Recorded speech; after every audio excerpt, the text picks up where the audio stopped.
Sáquenme la botella que funda pa' gastarle. Esta noche tú y yo nos vivimos la película. Luce cámara, la acción después en mi recámara. En el duelo no se sabe quién ganará. So baile, baby, ese seguro y retrocede. Que me encanta la manera en que tú lo mueves. Solo pégate un poquito, mami, que yo quiero enseñarte lo que yo tengo pa' ti. Lo que tengo pa' ti. Sé que te va a encantar como meto yo. That's right.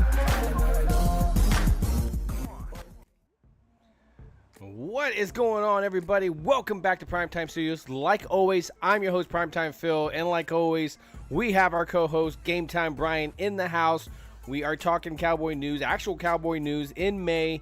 And of course, unless you've been hiding under a rock, you obviously know what this news is. But before I get to all that, let's go with the biggest news of all. Gametime Bryan is in the house. What's going on, Bryan? Oh, no. The biggest news is we got Phil to go into the lab and bring you what we're about to watch for this hour and change because what he does is the best. But yes, Phil, a lot has happened with the Cowboys. All the haters are hating like we expected. Nobody's saying that this means we're going to the Super Bowl. What this means is expectations, my friend. And we're going to talk about the expectations tonight. At least I am, because the bar has been raised, right? The bar has been raised. This is what we're accustomed to in our minds when it comes to the Cowboys, Phil. This is the type of stuff. The last few years have been ridiculous, wasting away careers. Go out and make moves, and they're doing that. Yeah, so I'm happy. John Machota, I think, was definitely summed it up, and I was listening to one of his interviews, and he comes up and says, covering the Cowboys for the past couple of years has been kind of boring, and let's be real, that it is the very big truth. Kyle Brandt, same thing. He said the same thing. Your boy. And we hate Kyle Brandt, but when we agree with him, it's got to be a bad subject like Jerry Jones and Stephen Jones doing their Jones things. But this year, definitely no Jones things. You and I talked about it before the offseason. We're losing like 20-something people. We have to get new people. There is no way you're going to walk into the next training camp with not new bodies. I mean, you're going to have draft picks. We obviously know 5 to 6 people could come from that. But where was the rest going to come from? They did. They were pretty active. Maybe not every single one of them was the ones that you would want to, or you want some little bit flashier names, maybe a running back and things like that. But we are sitting in, at least as contenders, and not in the sense of, oh, yeah, we're definitely in that hunt Super Bowl. No, it's just at least a playoff hunt contender. They don't know how to categorize. Yeah, it's different type of contender. Excited for like you're like a Cowboys fan. This isn't a Jalen move, We're going to elevate one of the – we drafted a Jalen. We got plenty of Jalens on the team. Jalens are still there, right? We still got the Jalens. Now the Jalens are more they're more valuable because we're not relying on them to put up 1,000 yards, Thank you, Cowboys blog. And, he goes, nice intro, bro. I appreciate that, man. That's coming from a true big YouTuber right there. And what I like to listen to them is just because he gives his facts. He doesn't sugarcoat it. He doesn't play the bullshit. He just weeds through it and says, look, man, don't get hyped up on this and don't get hyped up on that. And I think that's exactly what we like to do here.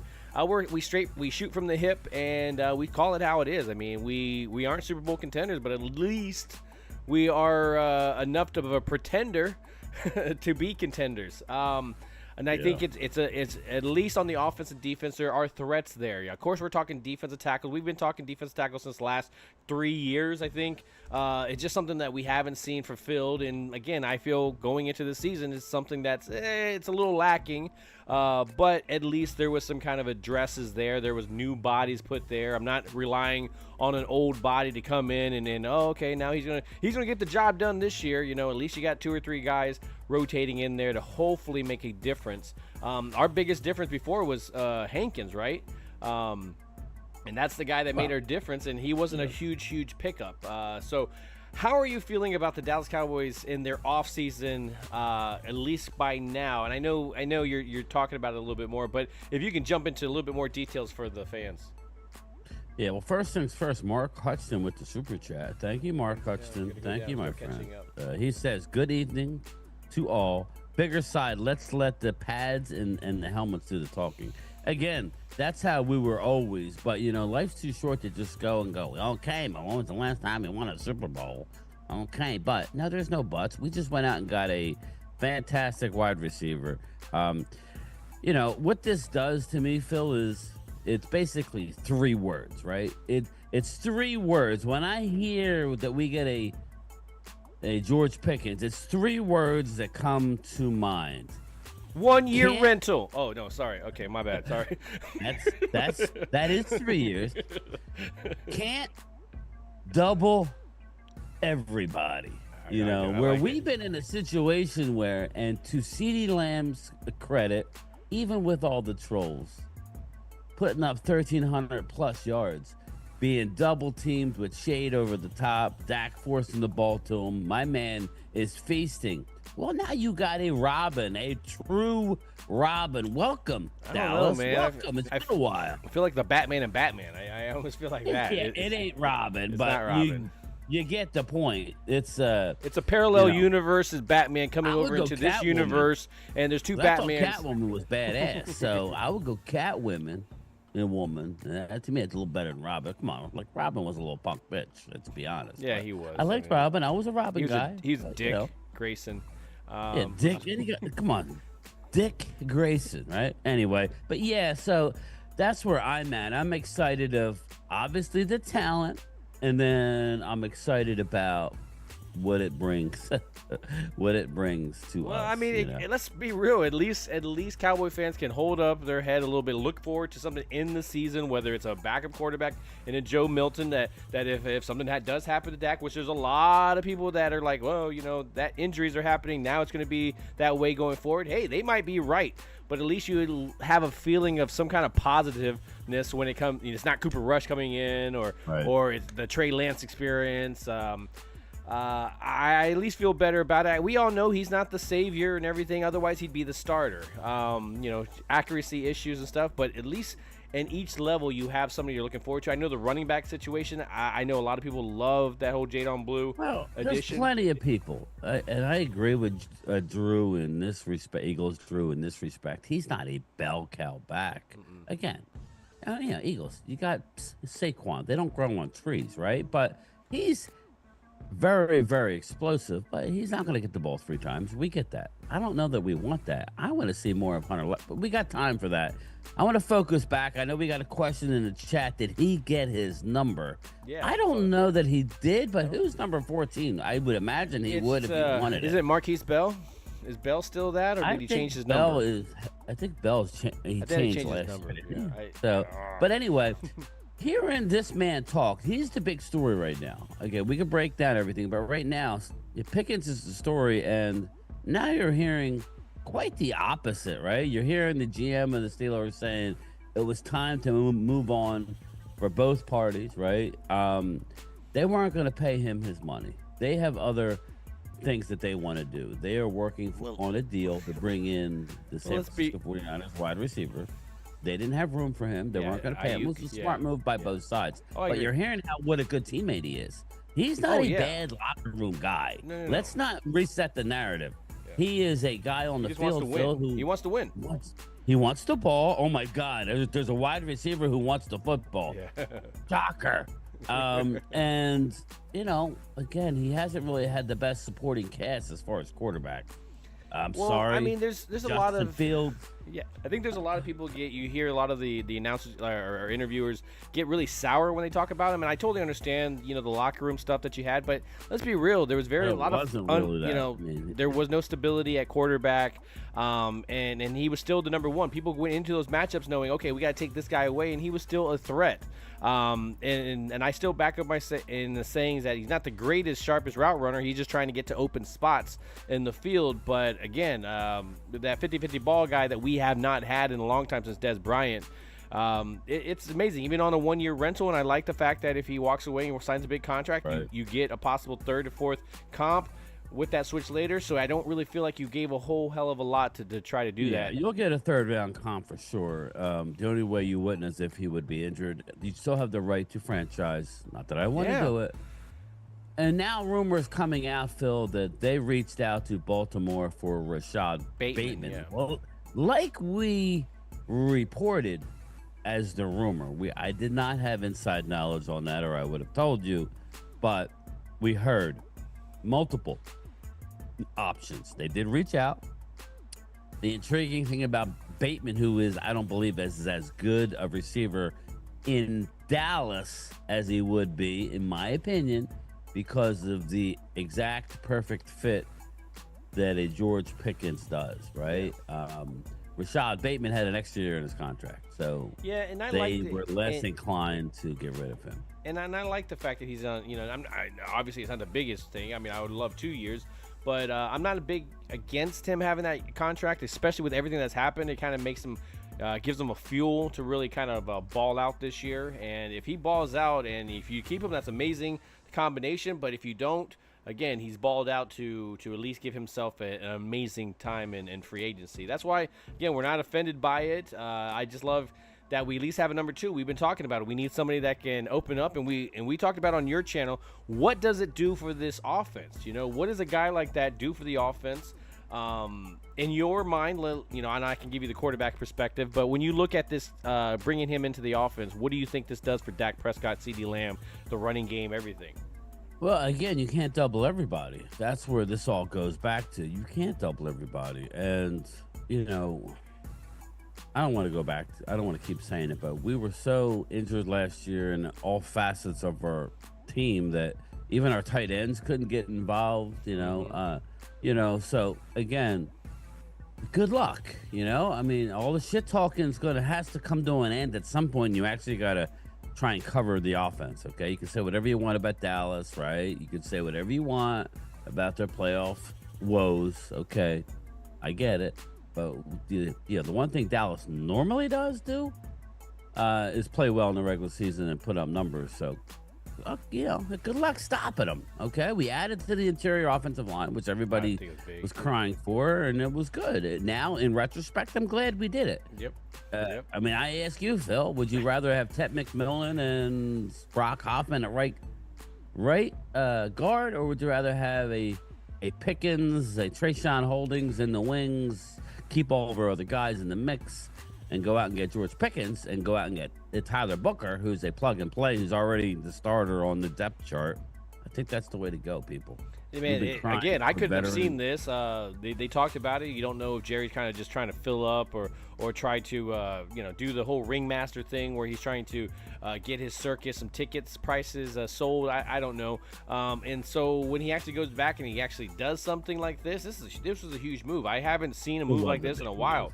Even with Stephon Gilmore, even Brandon Cooks, it's beyond that. Again, what's that? We'll know. Yeah. Again, we'll know. I mean, it could be good or bad, but it could blow up. But this is why I always give Howie Roseman credit for. So we need to keep it 100 when I want to give my own team that same credit. They went out and made a move. Okay. My thing is, if the move works, he's going to be here long term. Let's be honest with you. They're not going to let him go. Correct. If it doesn't work, then we'll see. Are they going to get gun shy again and revert back to we're going to develop our own? There's no guarantees, yada, yada bullshit. I'm loving what they did. What does that mean? We don't know. Well, we have 3 straight years of 12 wins. We had some roster turnover. We had a injury decimated year last year where we won, 7 games. Where is the real Cowboys? And we're going to find out, because I got news for you. The people who are hating don't know. They're thinking, and we don't know. Maybe it's in the middle. Maybe it's 8. Maybe it's 9. Maybe it's 10. I'm seeing a lot of 11. I was surprised, Phil. I was listening to a lot of the people I trust, and they said, well, how much did this really help? The people in the know say at least 2, probably 3 wins. So if you're saying we're a 7-win team, well, now we're a 10-win team. I'd say minimum at least 2 wins. That's what you're talking about with this type of move. Well, why would you say that? Well, this is the people who cover the team who also said that they weren't very good, depth-wise last year, and it played out once you started losing people. So, well, it makes you you take a step back and you go, okay, now you feel. How do you feel about the Mingo trade? No, we don't. Oh, we gave up a 4th. Oh yeah, I totally get you. I'm with you about the number that you gave up and everything like that. But when you really step back now, you don't have that feeling of, oh, now I definitely need Mingo to step up and everything. And if he does, that's amazing. But with the combination of those other guys fighting for the third, fourth, fifth spots, I really like that. That makes more sense. That group of core guys, I can rely on those later roster spots. It was that number 2. It was that getting down the field. If CeeDee Lamb is double, triple team like he was, he was still balling. Don't get me wrong. I mean, when he was done that way, he was still balling. They were still getting him the ball. But what did that mean? That means Jake Ferguson wasn't stepping up. So this move also gets Jake open area in the middle of the field, because now your safeties are having to commit and really give those guys respect. Yeah, exactly. My question to you, when you look at the tight end position, is though, what do you think about those 2 guys that have been sitting there getting injured each time? John Stevens, and then you got now Spanford that basically had his moments here and there. I think John Stevens, we can't bring him up. That has to be a situation, Phil, where he balls and stays hurt. It doesn't get hurt through the and proves it. To me, when you suffer back-to-back ACLs to the same knee, that's not good. So to me, he's out of mind. He's out of sight, out of mind. He needs to make sure he's 100%. If that means like what they did to Jonathan Brooks in Carolina, if that means PUP, if you put him up physically unable to perform, that's the deal. They have to make a determination on him. But again, he was never somebody who's actually done it with the bright lights. So we always liked what we saw. But yeah, I'm not bringing him up. But Schoonmaker and Jake Ferguson, that's where it's at right now. And Brevin Spanford. Now, don't get me wrong. We have been very harsh on Spoonlicker, and Spoonlicker. Sorry, I sneezed. And so we have been, but at least I see there is that potential there. If he all of a sudden unlocks his ability to just play what he can do, what I've seen him do at Michigan, just bring that over to the NFL, he's going to have success there. So maybe with all these other weapons, Blue, all those other guys, again, that's a guy that you're hoping that can make another step. He did look better last year. I'm not saying that he looked like an all-pro or he looked like number 2 in the tight end position, but he did at least look like an NFL tight end. You know what I want to do, Phil? I just want to use the guys that we already loved on our team that have been here. Again, you have a guy like Hunter Lepke, who, just look at his stats. He's really good running the football. He made a mistake his rookie year, putting the ball in the wrong arm. I don't know what happened. Fumbled at the goal line, and it kind of went in the doghouse at Mike McCarthy. I love the player. Hunter Lepke is more of a running back. H-back. He ain't no fullback. I mean, he's getting better at blocking, but I think you're going to, see less and less of that. I'm excited to run more 12 personnel with 2 tight ends, but, we'll see. I don't know how much you're going to see that. Imagine having 2 tight ends, Jadon Blue in the backfield. Oscar, there's certain thing. He goes, if Pickens works out, how are we paying him, Bland, Smith, Ferguson? Well, just to be real, man, some of these guys, this is why you got Revel in here, is because maybe Bland isn't going to be part of the situation. I really love Bland, but there's somebody in there. There's somebody in there that's not going to be here. Let's be real. I heard Mark's video about that. Something like that. Let's say Ferguson continues down the same path. You're going to get Ferguson at a good price to continue down, to continue for us, and obviously you're going to need to get another tight end. Smith, I think Smith is that one that I out of all of those, and that's who I'm making sure we sign. Yeah. Mark's video about, I don't know if he's just throwing shit up against the wall or if he truly does believe that Deron Bland is not long for this team. I don't know how you could say that when Trayvon Diggs hasn't played it down on that microfracture surgery after the ACL, which I thought was in the same leg. I don't know. Put it in the comments. Am I wrong? Isn't that in the same leg?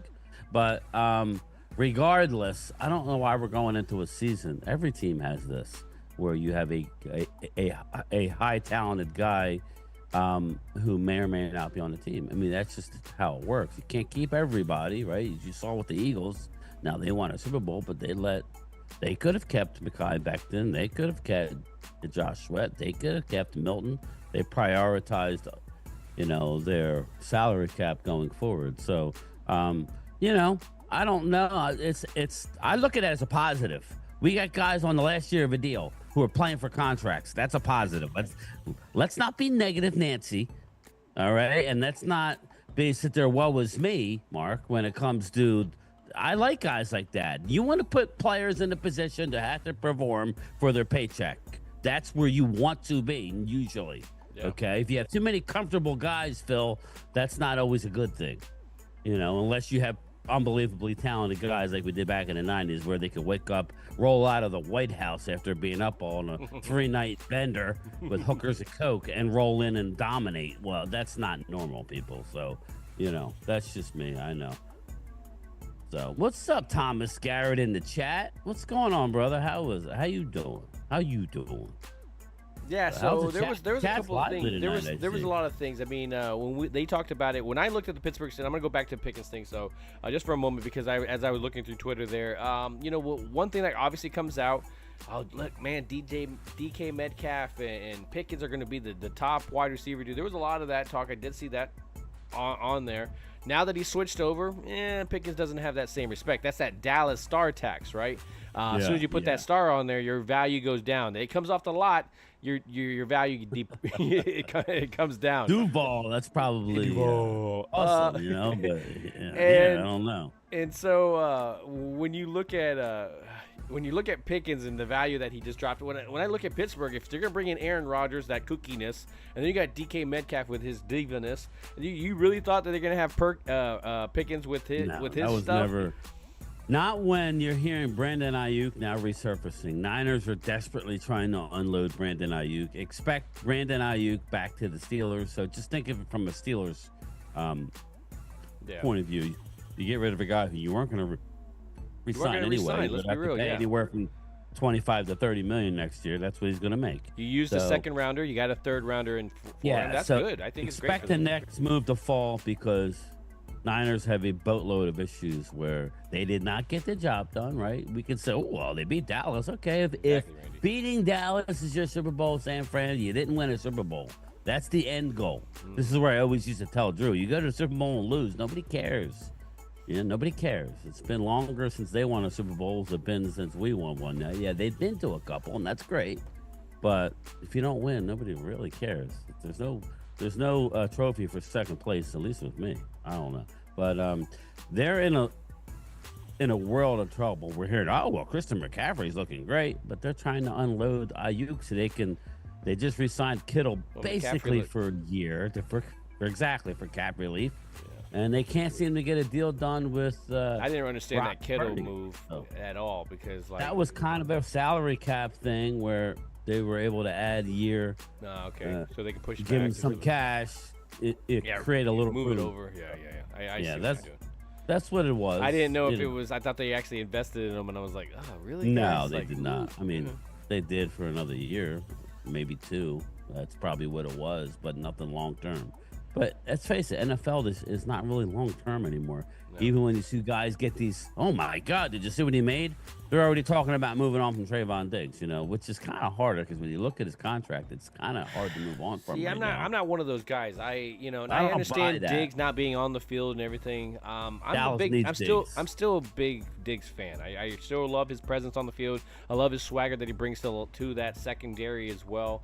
And so I'm not ready to move on from him. Obviously, I want some depth there before we even get there because there's a lot of uncertainties once it gets past the first three, I think. We could talk about that. The Drew's in the house. If you want to talk about a concern for me, it's not one tech. Yeah, would I like another one tech? Sure, I would. But I like the amount of bodies that we have in that our rotation right now. I do. But, we'll see. It is the cornerback position coming, basically going into camp. I know we're already in May, people. June, July, August. Depth and D tackle. So, I get you. I'm saying one tech would be great, even though we got a young guy, we got a couple veterans, we got some big boys that. Oh, I love those guys. I love four of them. There's 4 to 5 of them that I do love. I do love the bodies. I love Butler. It's just, I don't like him as my number one. I don't like him as their number two. I mean, Siobhan Ravel, even under the best of circumstances, he has stuff to work on at the next level. It's not like he's a plug and play like a Tyler Booker. His talent jumps through the roof. For a guy his size to be as fluid as he is, we think of guys like Nashawn Wright when it comes to Ravel, kind of stiff, high-kneed as people like to say, but that's not the case when you watch him on film. He's an athletic dude. I think he's going to be ready to go, but even in that scenario, he has a learning curve to go to the NFL to play corner. So when I watched this film, I thought it was amazing to watch him because he was on the hip. If you can get all three of them on the field at the same time, I'm not saying that's how this beginning of the season is going to be, but when you have three big ones, it's always hard to get them on the field. When you think about Amari Cooper, and you're like, oh, Amari Cooper and CeeDee Lamb and Gallup, they were amazing. How many games do they really play together? Not very many. And so even CeeDee Lamb and Gallup, they like to go, well, CeeDee Lamb has not had number 2. What about Michael Gallup? What did they play, like 7 games together? Like it wasn't a true dynamic. It was never. Sometimes it happens that way. But I will say this, because I think a lot of times Pickens gets automatically compared to Dez Bryant. Dez Bryant being at the end of his career wasn't the same Dez Bryant, so a lot of people try to point out that maybe him and Dak might not have the connection. Well, I don't agree, because I really think that Gallup was a lot like them too, just a lot smaller. Win those 50-50 type of balls on the sideline. Well, that's a good thing. 50-50, you say, right? Yeah. Well, was it truly 50-50 with Dez? No. It was like 75-25. Yeah, and that's what they're saying with this cat. Yeah. This cat is the best in the league. One thing I love as a wide. Yeah, and I'm sorry to interrupt you, because he gets me excited. No, you're good. What I love about him when he's catching is he's running and he can track the ball amazingly well. But I've never seen. Yeah, I mean, he's better than CD when the ball's up in the air. He does not lose. I mean, it could be on this side. Phil, as an ex-quarterback, as soon as you throw the ball and you realize you're on the wrong side of the guy, you're like, here comes an interception. All right, my bad. There's nothing more frustrating, right? Seeing your guy open, and you threw it wrong. You threw it wrong. Yeah, and it's like, that's on me. So he will bail a quarterback out, and let's be honest. Dak needs a lot of bailing out when it comes to the deep ball. And I started wondering about that. That's true. Are those two going to connect? But I think his connection is going to be a lot like Jake Ferguson. We see it very close over a linebacker, over whatever, in their catching. Yeah. It's not a 50-50 ball. No. One thing I love about George Pickens. Yeah. George Pickens. When you watch this stuff, I'll give you a good and a bad. Very good and bad thing going down the field. Bad. He pushes off. Loves to push off. All the time. All the damn time. I'm like, oh, my God, that's going to be so called. Yeah, get ready for that flag. Get ready for that flag, because he's a Cowboy. So they're going to definitely call that more. Yeah. He's definitely going to call that more. But one thing I love is that he does not put his hands up until the last possible second. So he'll track it or whatever. He'll find it, and then the last second is when he brings his hands up. As a quarterback, you love, because, let's face it, you're tipping your hand if you start looking back, your eyes are getting all big. You're like, your eyes are getting big. They know it's coming. Like, it's there's stuff on the field and your body movements and everything that says the ball is coming. But he does an amazing job of hiding those little habits and stuff. So one play with Tolbert, okay, cute. And Tolbert again. We see Tolbert keep elevating his game. The fact that he keeps working out with Dak. I think that's a big thing. Listen, Tolbert had 7 touchdowns last year. He had 700. He had just almost 700 yards. Again, his yards per catch were very good. It is. And that was as a number 2 here and there. I mean, now he's a number 3, right? At best, we don't know. Mingo. Again, now we have incredible depth at wide receiver. That's what you're trying to go into every season with at every position. It don't happen. I'm sure teams would like to have more tight ends or whatever, but it's, you can't, you're going to have to go. I think the best teams, this is why I always have respect for the Ravens. It seems like the Ravens were a team who always would have somebody in the wings, right? You suffer an injury and then you got another guy come in and go, wow, he's good. You want to have depth. That's what it's about, because the NFL, you're going to get injured. And Philly D, what's up, boys? What's up, Bus? Appreciate it. He enjoying his Philadelphia Super Bowl. Super definitely Bowl enjoy it. Birds. Hey, and again, I think what's a nice thing was when you can come off of a Super Bowl victory and you're still a threat for the next couple of years, and you know it. it's a good feeling. That's that kind of feeling that we had going in the 90s. I think Philly D would be more realistic in that, God forbid, he knows how fragile. Philly D is a guy who's realistic where, he knows you could be on top of the world 1 minute and then be injuries. On a 7-game losing streak the next. It's not like you're expecting it, but you take the Super Bowls, you bank them because they're yours forever. But, a tough schedule. Everybody's got a target on you. I know you want to win. I know you in your mind, you go, wow, how we finish the season? We've been there. And I know other teams have been there. It changes quickly. Hopefully you stay healthy. Hopefully there's a meaningful game in December, January against the Eagles in Dallas. I would love that. That would be my ultimate. I said it last year. It would be my ultimate dream to play a meaningful game against the Eagles. It's been too long. That's what it's about. Those. I mean, but some Eagle fans don't want that. They just want us to be shit on everything, and hope that we stink. So we're not. Because you know what happens? They take it out on us, Phil, that the national media all of a sudden becomes nut huggers and they want to talk. We do one move and all of a sudden we're the next thing since sliced bread, and we got to deal with the ramifications of it. Or they let one guy go and it's like, oh my God, they're horrible. They're going to be at the bottom of the position. Even in last year, as bad as it was injury-wise, we were not at the bottom. Well, let's talk about it. Speaking of the bottom, let's talk about the New York Giants. Yesterday, I don't know. They signed Gabe Davis. Good pickup from them. Again, Jacksonville's. But what was on the roster before? I think that's what it is. What was on the roster before? It's better than what was already on the roster. And I think that's what, again, people tend to forget is that roster sucked. And so they're getting better, man. That's a response to George Pickens is what that is. Oh, yeah. We got Gabe Davis. Yeah, I don't know. They didn't steal any spotlight. Not even New York did they steal the spotlight. Yeah, I'm not Pickens. A big Gabe Davis guy. But well, I thought he was good. I mean, he's good with a good quarterback. And, again, I like Jackson Dart. I'm going to see how he elevates. Randy, what's up, brother? Is he able to get into the speed of the NFL, making those decision-making? Is Dayball and them going to drag his ass down?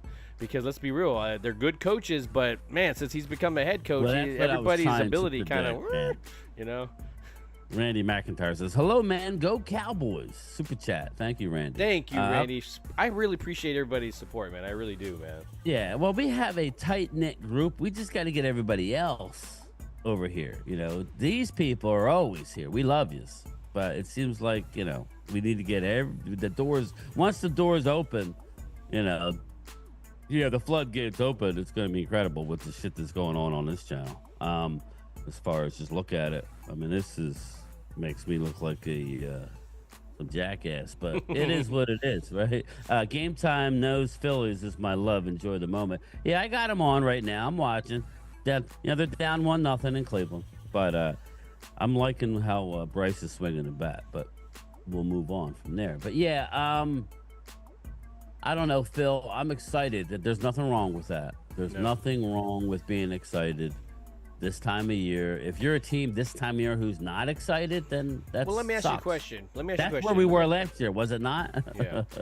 We were not excited. Yeah, we were not. I mean, we got Eric Kendricks. Don't get me wrong. I'd take Eric Kendricks now. I would take Eric Kendricks now. I would take Stephon Gilmore now. I would take a nice defensive tackle now, and I would be very happy. Has not signed with anybody. Yeah, no. He's just waiting. I think he's rehabbing. From what he tweeted something. He was breaking down his film from the Cowboys and stuff like that. But he was saying that he was finishing off his rehab and that he'd be available soon to be signing. So hey, this I think it's still possible. And when you hear from Jane Slater and all of them about Gilmore, that was never a possibility. I don't like. I was wrong, that. Mark Hutchinson. I was wrong. I still don't believe it. I still believe that if we suffer something, he's going to be on the team. But whatever, they can. I'll admit it. That's one thing I'll do. I thought for sure that he would be in the mix. But you got to remember, people, they brought him in before the draft, and then they went ahead and got Ravel in the 3rd round. In their mind, they weren't necessarily thinking they were going to get Ravel. So probably not. That could have been that. Yeah, the same thing. Where the status. If we don't get our corner, we'll go out and get Gilmore or something like that. Yeah, that could have been. And I don't believe that the door is closed. They brought him in. They've done this many times. Everybody. There's no real rush for anybody for Gilmore to sign with anybody. And he's just a depth guy anyway. He's not like the end all be all anymore. But he's a good veteran guy. Yeah. Just like, hey, listen, if we're talking, Phil's guy is still out there, Asante Samuel Jr. Oh, I love I'm not him. as big a and don't get me wrong, he allows shit to happen, but I think he's a baller. I think he'd be better on an Eagle type team that I mean, I think we're going to be able to bring a pass rush, but not necessarily. I don't know where we are. It's a stretch right now to say we're guaranteed going to be able to bring pass rush from our defensive tackles. Yeah, if you can get some pressure, he will make a play on the ball. But he's too Diggs-like for me, and I love Diggs, but I don't know if I want two Diggs. I think you needed to bring in that guy like that to be able to teach these young corners as well. I think that having those instincts and stuff. Oh, I mean, he was teaching our wide receivers how to do shit differently. So, I mean, how can you not want to take that knowledge and pass it along to your teammates? If he can make our punt returner all of a sudden do something that he normally hasn't done, why wouldn't I want that? Now, when I look at this defense, and obviously we have some questions whether the top three corners that we have, top three very good corners, I agree, Jim, but all have some kind of injury going into the season that makes them very questionable. And that's why we bring up Gilmore, bringing him back up.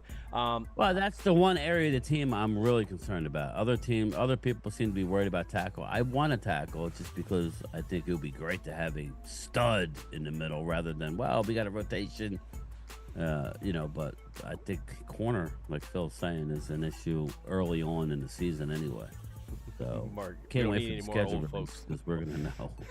Doesn't really matter. Our schedule, our teams are so hard that we're gonna have somebody. I saw a leak today that Loyal Cowboys sent me. I think it was a fake news type of situation.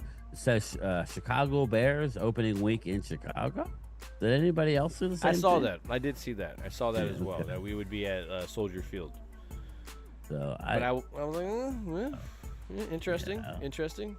I guess I'd rather play him then than play him in December in Soldier Caleb Field. So, Williams on his ass. yeah, I mean, I think, again, I don't want to get too ahead of ourselves, but, let me ask you a question, because I really want, especially putting Caleb Williams on his ass. These pass rushers, I think that, right, to me, out of all the positions on this team, is the probably the bright spot. Just the pass rushing ability of this. You got some questions going in there like Sam Williams and stuff. Will he be able to? Will he be the odd man out? I mean, to me, there is an odd man out. Who is it?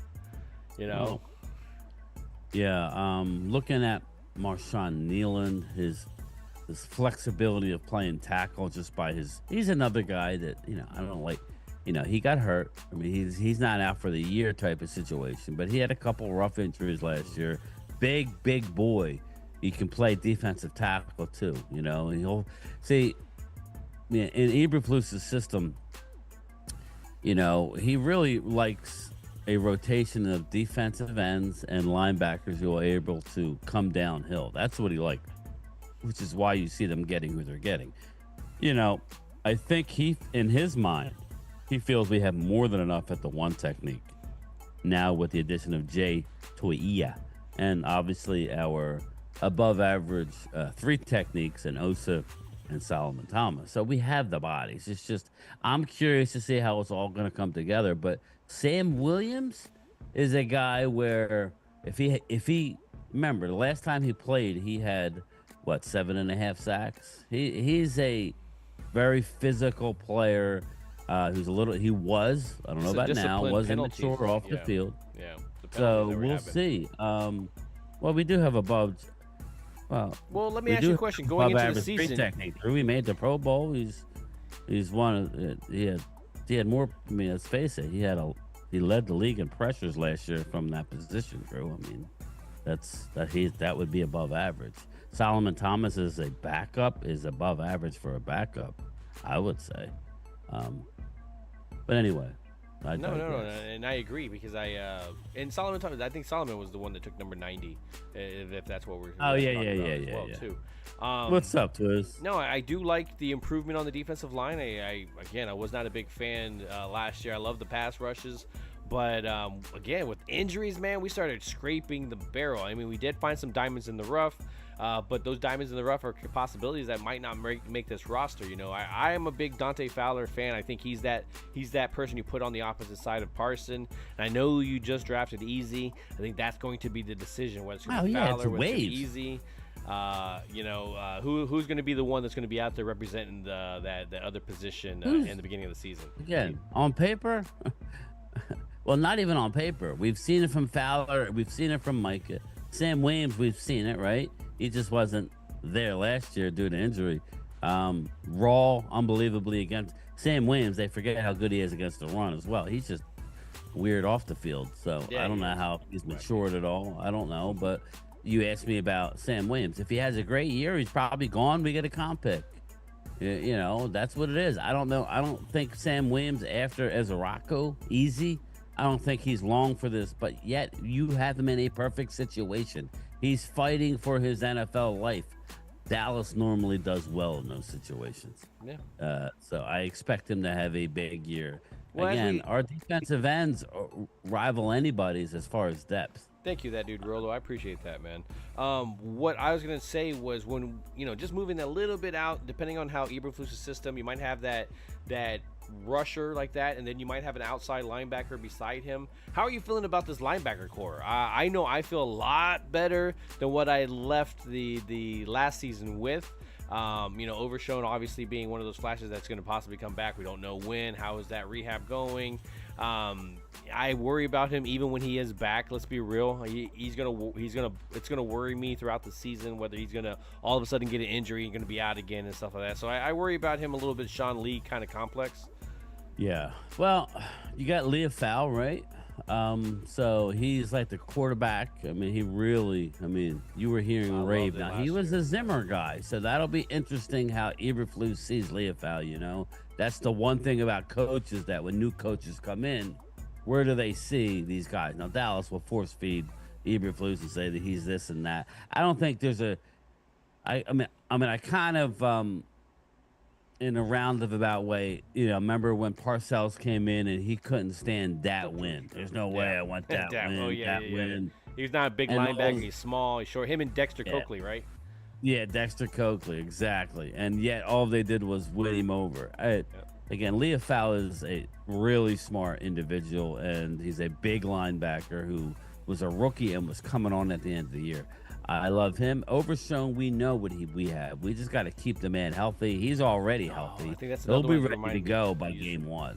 Well, and and as I watch these interviews, Shamir James, the guy that I'm questioning, what's going on here stuff. I hear him talk. I'm like, okay, I'm liking it. I gotta see stuff. Training camp, was he hits bodies, pads on? Is he making plays? Is he a guy like an Anthony Hitchens where you're not expecting him, and then he became an awesome role player where you're like, we don't want to lose him. And then that's I a hit good it. Comp right there. You brought Anthony Hitchens. Yes, it's funny. I didn't even talk to you about it. That's kind of where I was gonna go with it. I'll just say this, because when you look at the film, right, you look at it, you see certain things that don't necessarily look good, right, as far as him in coverage. But when you think about this defensive coordinator, what they're going to ask of him, they brought him in. They moved up to get this kid.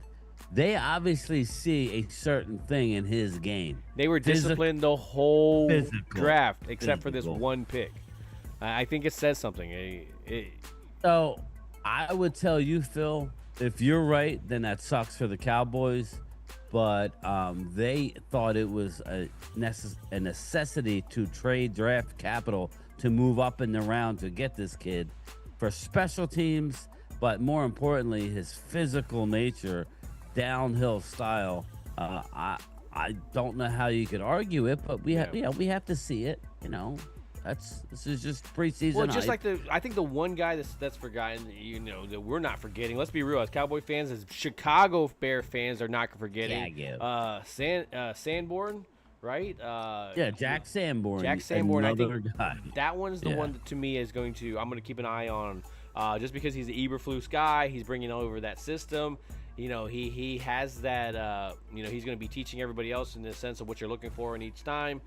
So to me, that's kind of your leading candidate possibly to really kind of lead that linebacker crew.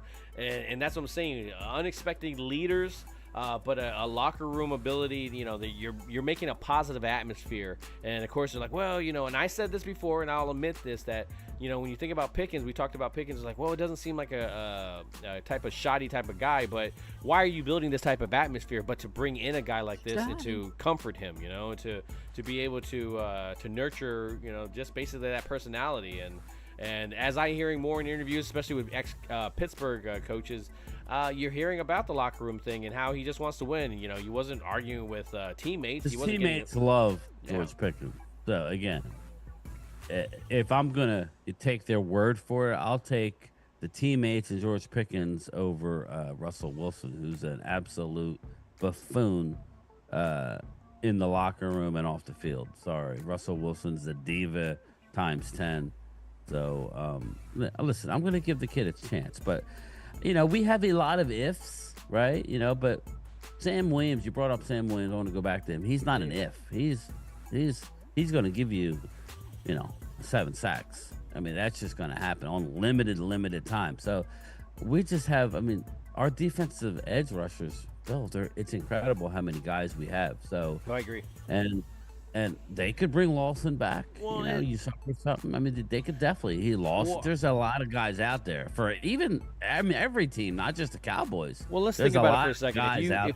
If you decide to go to a 3-4, let's say you put Jay in there in the center, and then you put some you put some 2 guys, and maybe you got Solomon in there, and then you got another one over Osa on the other side, and then you're putting maybe Mike on the outside of that, and you put Easy on the outside of that. So there's a lot there. You can combo it. Okay, Easy's a little tired. You put Fowler in there. Whatever. You got combinations of stuff. It's the run game, big defensive tackle guy having to play every single down. Jay is hard to move. You've seen that in this film with UCLA. I think that's what I like about it. Again, I worry a lot about defensive tackles that aren't the top 5, top 10 type of pick. What are you getting exactly in there, especially as they transition to the NFL level? But I'm interested to see some of these young guys and how they get coached. A new coaching staff. Bryan, I like the coaching staff going to last year. I knew we needed to change bodies. We talked about it before, but I haven't really been excited about a coaching staff like this going into a season. I don't know about you. Is it just me? Yeah, I'm weird. I'm less excited about the defensive coordinator as I am everything else. Oh, okay. No, I get it. I get it. It's not that I don't like Eberflus. He was great with us, but Eberflus came in as a 3-4 type of guy, then morphed into a 4-3 zone type team.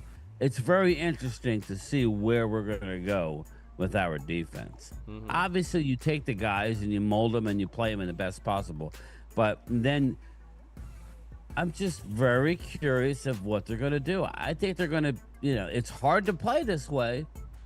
I think they're going to be multifaceted, but what they do like to do is rush for, not blitz. So that's going to be a staple of Eberflus's defense. So that'll mean more guys in coverage. You got to be able to get home. You can't let quarterbacks just sit back there, So that's the key. But I think that's where the edge rush. I think we're going to have an advantage over a lot of teams just by the depth of our edge rushers. Yeah. Again, we're going to have 6 high quality. It's going to be waves this year. Now, but when you switch, this reminds me of a couple years ago, Phil, where we had all that depth and we didn't take advantage of it. I think that's what happens this year. Will we be able to take advantage of it? Yeah, that's a lot of times. You can give people rest, but they when they're in the game, they get competitive and they want to be out there. So that's totally understandable. Trying to get everybody in there, getting everybody involved. But when I get excited at that young coach staff, I look on the other side there. I look at the offensive line improving because you're bringing an offensive coordinator that just, let's be real, kicked ass in Arizona with a no-name line. And so that's where I get excited about him and his influence being able to teach that to our offensive line. We've been talking the past couple of years about how we were not happy about the offensive line coach and how it was going. Even guys like Zach Martin, I know he was injured, but even him, you could see a little decline in some of the stuff because he's probably having to make up for other positions before we got guys like Cooper Beebe and stuff. So to me, I like the offensive side of it. what do you look at on the offensive side? And do you see? I think to me the wide receiver spot of coaching, I'm not big on that. I see our wide receiver coach left, but how do you see that? Because I think you might have more knowledge. I think with Dak Prescott, and I actually heard it. If anybody hadn't seen it, just Google Pro Football Talk Jason Garrett. Jason Garrett actually had a really good, probably 10-minute spot. He was on the show. First, let me grab the super chat. Do you see the Cowboys bringing in another quarterback, and who could it be? Mark Hutchinson, thank you so much for the support. Yeah, Mark. Thank you man. You guys have been amazing. Man, answer that, and then I'll get to my Jason Garrett story. Well, I mean, they brought in the rookie to be able to throw in rookie minicamp. I think that was a big thing for him. In a Texas quarterback from college and stuff. So that was probably it. That was your guy. I mean, you look at Dak Prescott, you look at Joe Milton, and then you got Will Grier as your third string. I think that's your core. I feel good. I'm not saying that should be the future going forward. Go ahead and sign them up for 5-6 years. No. Not saying that at all. I do like the fact that it's not Cooper Rush, it's not Trey Lance, it's Joe Milton. There's stuff there that you can get excited about. Not the most accurate guy in there, but hopefully all that stuff's being taught. You know how Cowboys love to work on their accuracy drills, and so hopefully that will help. It's just once you get the nerves and everything and you really want to make a play, overcoming that part of it. Will Grier, I was a big Will Grier fan. He was before, yep. And I did not like losing him. So the fact that he's our third stringer again, I think we're fine. Okay with it. Mark Hutchinson, I think we're fine.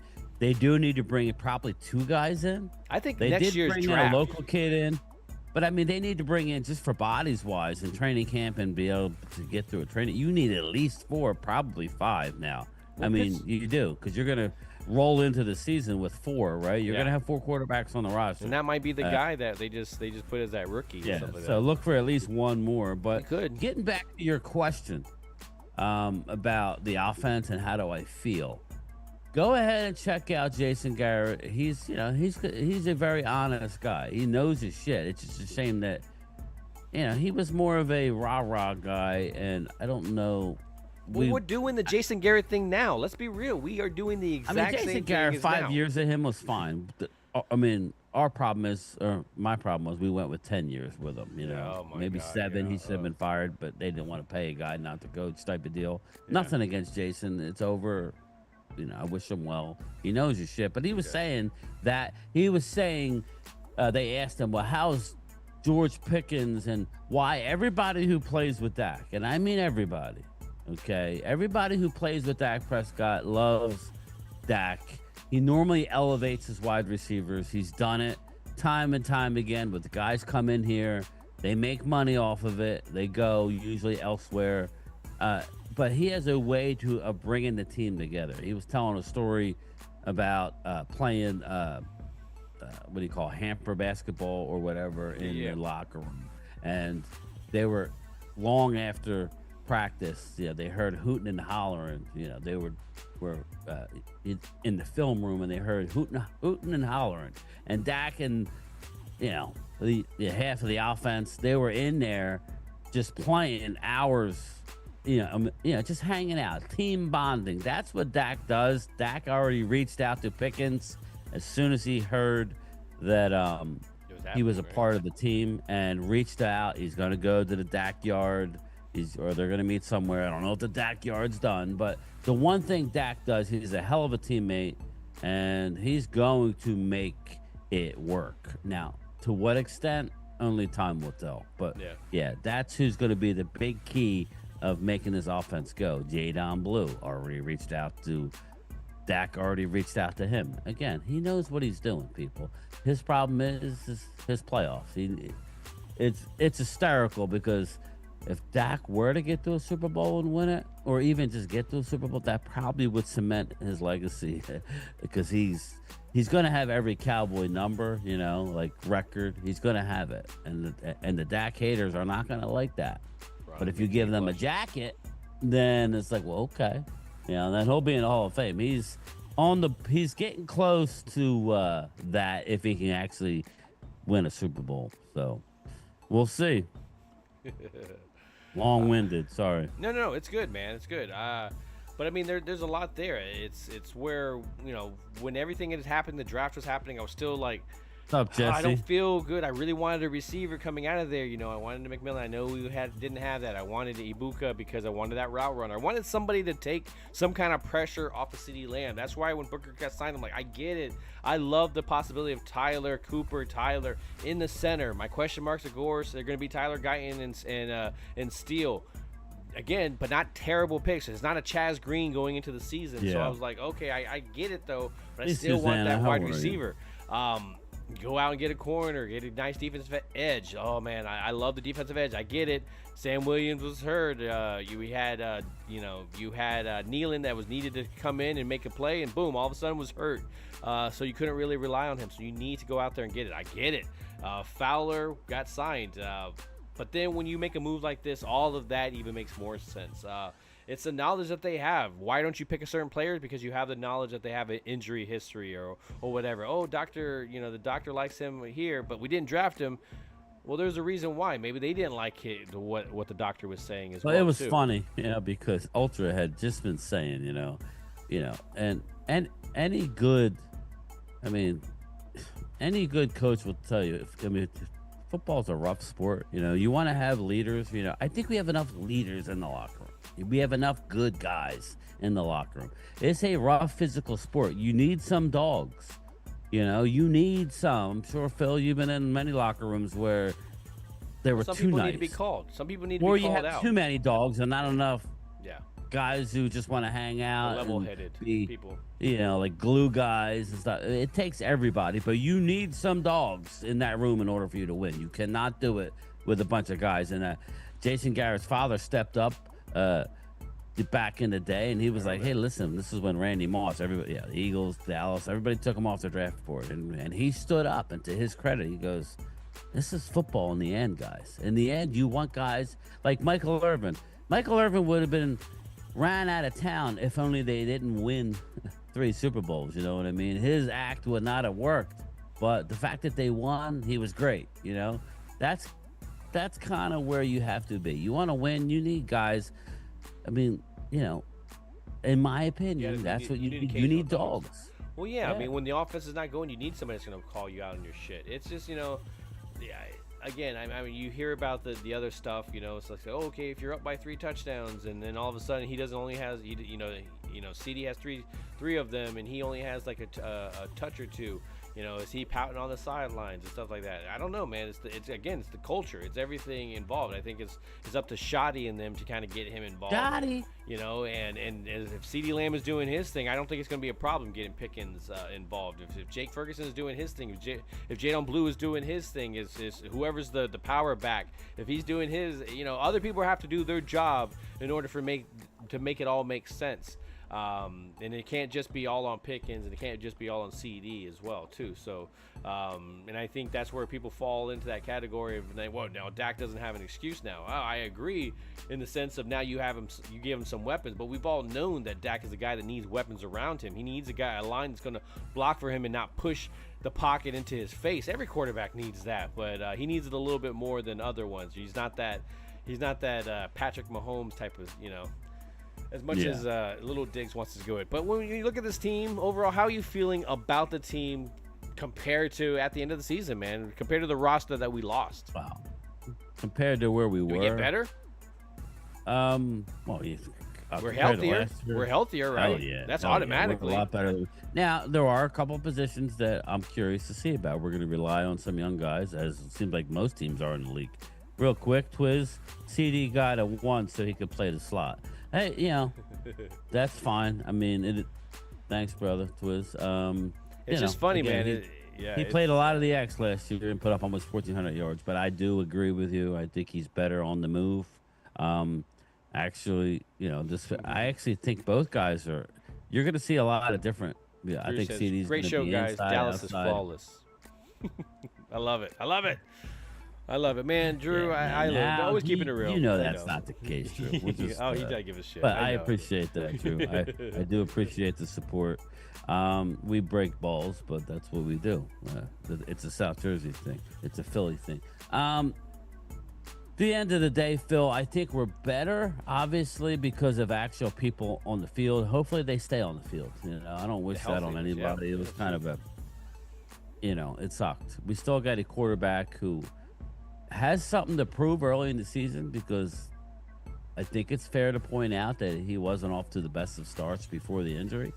So enter Joe Milton, right? That's why it's even more important that Joe Milton is ready to roll, because there's no more excuses. Now you got 2 number ones.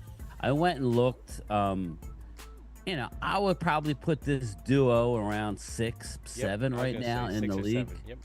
Something like that. The first couple of days was euphoria, but when you really do look at all the duos, there's a lot of good ones. There's a lot of good ones, even in the NFC East. Let's be real. Even in the NFC East itself, we got an amazing duo. You got Debo and Scary Terry. You got Devontae and AJ, and now you got in the Giants.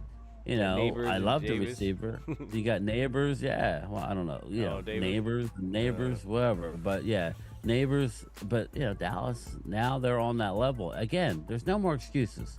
If you get hurt, that's a problem. If you don't get hurt and don't get the job done, that's a problem. So everybody that's happy, just remember, if you're a huge Dak fan, the light just got brighter earlier. The light's not on in the playoffs. The light's on now, game 1. So, we'll see. Soldier says, we are beyond flawless. We are on another atmosphere. Damn, Ultra, I like it. I love it when Ultra's flexing and stuff like that, Just that's a guy, when we met him at the draft, bought us a nice drink, had some good conversation with him. Just good guy. Just, he just loves to troll. He's Let's passionate. Be real. He likes messing with Mark, and people don't understand it. Yeah, exactly. It is what it is. It's one of those things. If he didn't like you, he wouldn't talk to you. He wouldn't be on your show. Yeah, I know more about the man off of the YouTube. So, salute to you, my friend Ultra, for everything. Cincy, Eagles, Vikings, Washington's, Cowboys, and Miami's top receivers. Yeah, again, Oscar.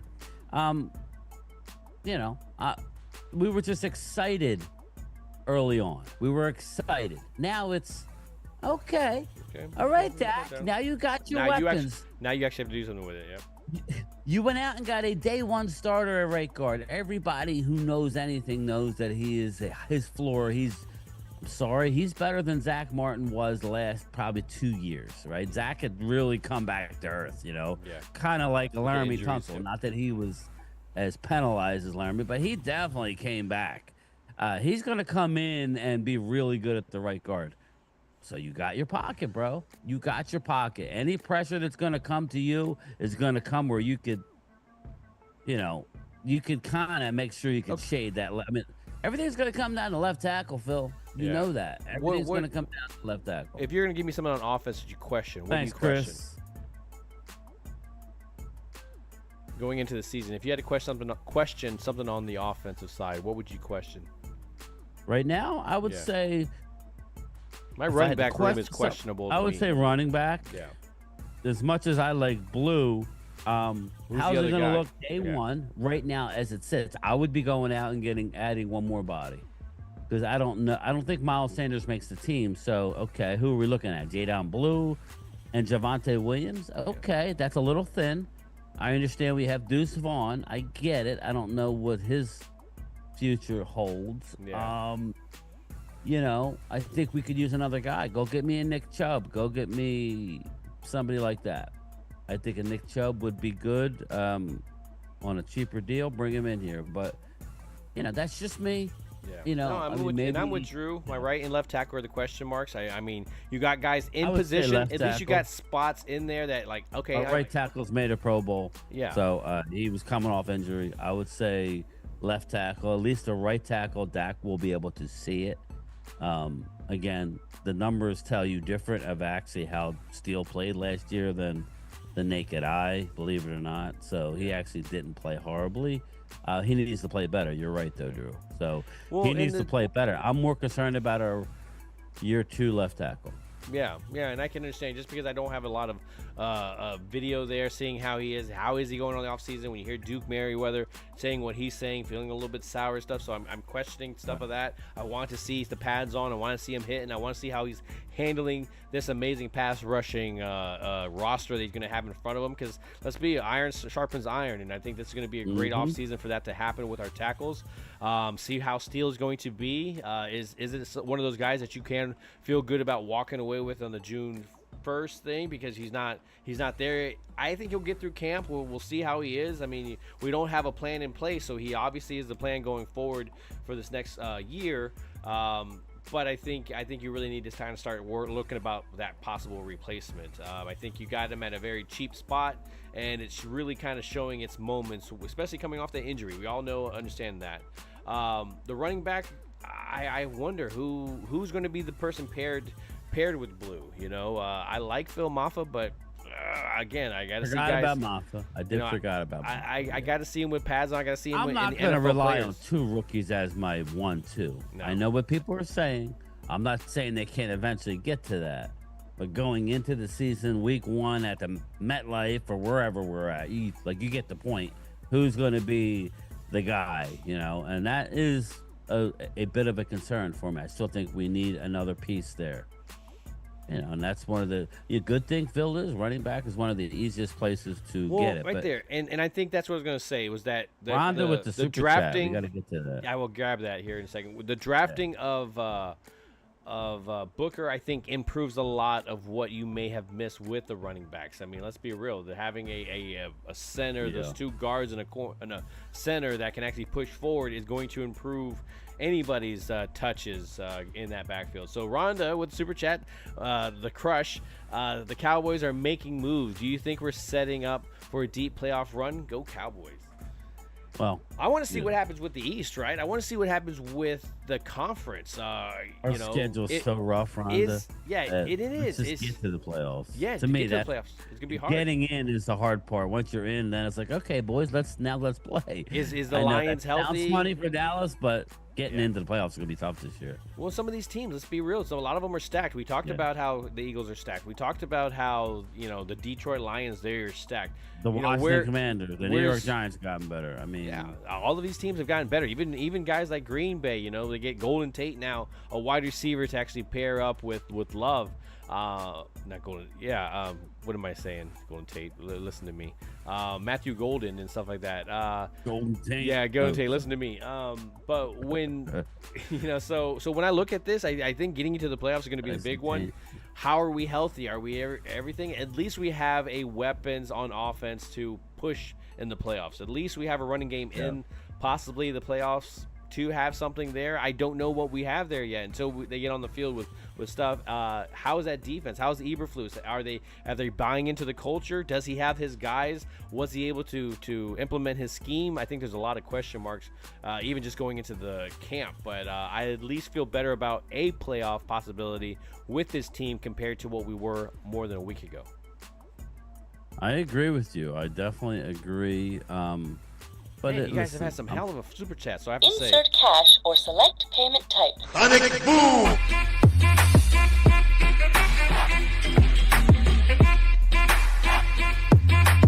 Thank you very much. Thank you, man. I really honestly appreciate that. I think that has a lot to do with your influence, Brian, so I appreciate you being here. Listen, man, this is like I said, this is less like Phil actually enjoys being on my show because he don't have to. I don't have to do any of the graphics and do the comments. But I mean, to me, this is home. So the NFC East are the toughest division in the league. Mark Hudson, it's one of. I would say it's one of. Look at the defenses on each one. Look at the pass rushes on each one. Look at the offensive weapons on each one. I would say us and NFC North. Yeah, I would say us and NFC North. Yeah. Green Bay, Chicago, and Minnesota and Detroit. So, AFC West, I think, has taken a step back. I think Seattle's in flux. I think the Rams are good. Obviously, Niners are in flux. And Arizona's, So I think this division's better than that division. Just like sticking with the NFC. NFC South, you got Atlanta. Okay, you got Tampa, okay. They're they're good teams, right? Atlanta and New Orleans, the Kellen Moore, we'll see. I mean, and then Carolina, we know it's not very good. So I'm with everybody. I think the East is right up there. We just got to we need the Giants to be able to home run Phillies. So Asman wants to know what's tonight's beverage, Brian? Well, it's gone. I told Phil I had napped when I came home. I came home, did a couple things, and I went down and took a nap like Phil. So we were both kind of groggy. I was either going to go with another cup of coffee or I went with a dark rum with some Diet Coke. That's what it was. It's gone now. So we're awake now. And Mark, I'm going to definitely give it. I'm definitely going to be trying to go on every week. Nice thing about my job is it's getting down to the summertime where we slow down. It's tourism here, so yeah, I should be able to start doing stuff, even if we're talking nonsense. I think that's the nice thing. We were just talking about that. We're gonna try and rent out, like a floor. Phil's gonna get us a super deal. We're gonna fly everybody into Marco Island and just have a live stream on the beach. Oh wait, no, we can't do that. In a perfect world, that would be great. I do remember going, and Phil took me to a tour of the hotel he works at, me and my wife, and it was awesome. Gorgeous, so that was really cool. I'm still amazed when I go to work and walk outside. I remember that. And it's nowhere near as nice as where you work. But I used to work in Atlantic City, worked on the actual ocean, and every day I look out the window and I'm seeing ocean. It was, there is something neat seeing stars, because I was used to that every day, seeing somebody. So it was neat. So yes, very, very cool. So Brian, I think we covered quite a bit of different subjects. I mean, by the time you know it about next week, I can't believe it's been an hour and 12 minutes already. It has. By the time I looked at it, I was like, oh, it's already 9 o'clock. I'm like, oh, Mark's live. So, that's what I was looking at. I forgot he's live at 9. So yes. But here we are, man. Again, not expecting Super Bowls. We're not one of those. And I know there's going to be a lot of people that jump on that. Oh, now they're talking about Super Bowls. Nope. Nah, we're talking about just being contenders, about being just relevant. Let's just be real. Every single week, you're not hearing Stephen A. Smith talk his junk and stuff like that. At least now, when you're hearing some of these people talk, maybe some nervousness that's happening. Here's my deal. We could go out and get Jeffrey Simmons, Phil. We could go out and get the best of the best. We can still get better.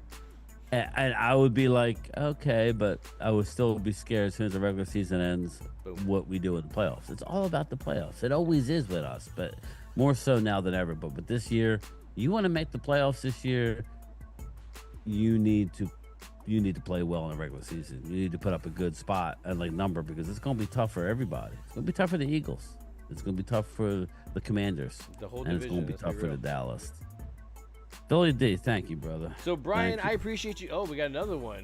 We got Philly D. NFC East is the best. And it is, man. I love when it's competitive. I love when we're talking about these games. And Brian was saying it. Wanting a meaningful game at the end of the season to, I don't like people taking time off. Oh, we're getting ready for the playoffs. Oh, we don't really need to win this. I love that you've secured stuff. That's great. But I think those games at the end definitely need to be worth something, especially when you're adding that 17th, 18th game. You're taking stuff internationally overseas. Hopefully you're not taking any of these rivalry games internationally, and you're just more of these back and forth between AFC and NFC type of stuff. But Brian, man, one thing I did today was I did a little different. I still did the video, my ending video with the music and everything, but I changed it up a little bit, just a little bit different scenery. I want to watch this one as well too. But Brian, anything you want to say? Because how the hell didn't we cover it in the past hour or so? Yeah, I think we did good tonight, and thanks to all the great people in here. Yes, I appreciate everybody. I do. We need to get there. We need to grow this channel. I know I always say it, but it's tough when we do. And that's my commitment as well too. And I know, but it's not easy, people. It's easy for me because I'm doing 2 videos a day, or I was until I'm now. I'll probably be back on the street in the next couple months, but stay tuned. But it's easier, But when you're busy as Phil is, it's not the easiest to do that. And YouTube wants to see you do shit every day. Every single day, yeah, exactly. So we're it not is gonna what put it your is. stuff But out there. we're getting there. I will tell you, we are definitely getting there. Wade's getting ready to start his channel, so that'll be fun. Definitely our support. Matter of fact, when I get off of here, I got to talk to somebody else who's been reaching out to me that has to ask me a few questions. I'm always here to help people. It's funny, you know. All of a sudden, people are reaching out to me. Oh, I need your help with this. I need your help with that. I'm like, yeah, okay. You know, if you know anything technical, I'll forward you to Phil. But I'm just excited. That's all. We're allowed to be excited. There's nothing like Phil. I made a video that they'd stop peeing in our pond. In our pond, I like that. I've been watching yours in the morning stuff. Occasionally, I stop peeing in our ponds. Well, I'm a zombie in the morning. I saw something in the Twitter. I saw something in Twitter, and it had somebody pointing in the mirror, and he goes, "Now you go into that chat and you make this about you." And it was like Eagle fans. I was laughing my ass off. I was like, "You go into that chat, and you make this about you." It's hard when you have no.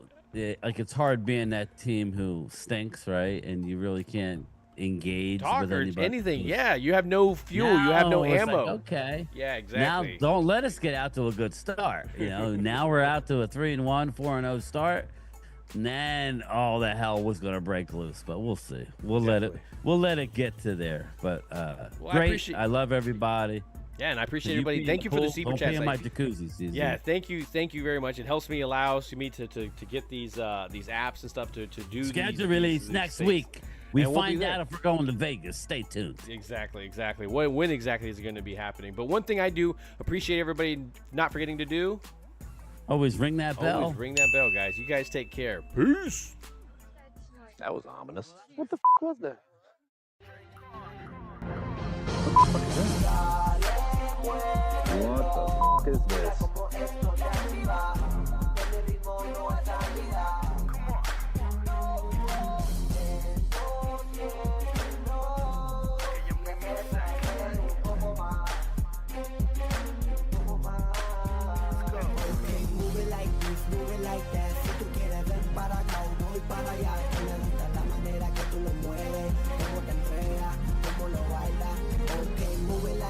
Move it like that. Si tú quieres ven para acá, voy para allá. Me gusta la manera que tú lo mueves, cómo te entregas, cómo lo bailas. Con J-Con y con la matrícula. Ella comparte amigas, dice que todo se va. Sáquenme la botella que funda para gastarle. Esta noche tú y yo nos vivimos la película. Luce cámara, la acción después en mi recámara. En el duelo no se sabe quién ganará. So baile, baby, ese seguro y retrocede. Que me encanta la manera en que tú lo mueves. Solo pégate un poquito, mami, que yo quiero enseñarte lo que yo tengo para ti, lo que tengo para ti. Sé que te va a encantar como meto yo. What the heck was that? Forgot what I was gonna say.